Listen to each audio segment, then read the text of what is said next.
Magandang gabi sa ating lahat. Welcome sa aking broadcast. Sa araw na ito, nandito po si Ginoong Angat at aking i-interviewin kung ano ang natutunan niya sa asignaturang retorika. Para sa akin, ang asignaturang retorika ay sobrang hirap dahil dito mo matututunan kung paano magsaring ng wika at gumawa ng tula. Pero para sa akin, hindi ako nahihirapan dahil may mga guro naman kami nagtuturo sa amin kung paano magsaring ng wika tulad ni Ma'am Tirambulo. At dahil sa kanya, natututunan ko kung paano magsaning ng wika at may paliwanag ang tamang lingwahe na Nahihirapan sa asignaturang retorika. sobrang nahihirapan talaga ako sa paggawa ng komposisyon. Dahil ang komposisyon, hindi ko alam kung saan ako magsisimula. Pero nung tinuruan ako ni Ma'am Tirambulo na gumawa ng komposisyon, unti ko na itong nakukuha at napapasa sa pasulin. Ganun lang. Yun lang po. Sabi mo sa retorika, pre? Maganda yung pre, kaso nga lang medyo mahirap. Ano rin? Basta, medyo mahirap talaga.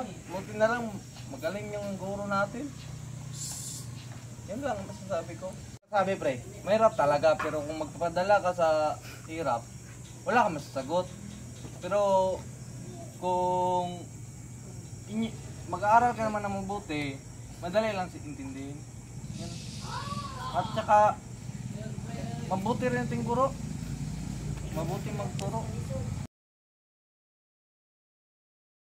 Ay, dito tayo ngayon at may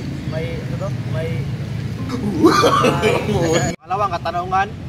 Ano ang kuan? Wow naman! Wow! Wow! sobrang nagpapasalamat ako sa aming guro na si Ma'am Alejandro dahil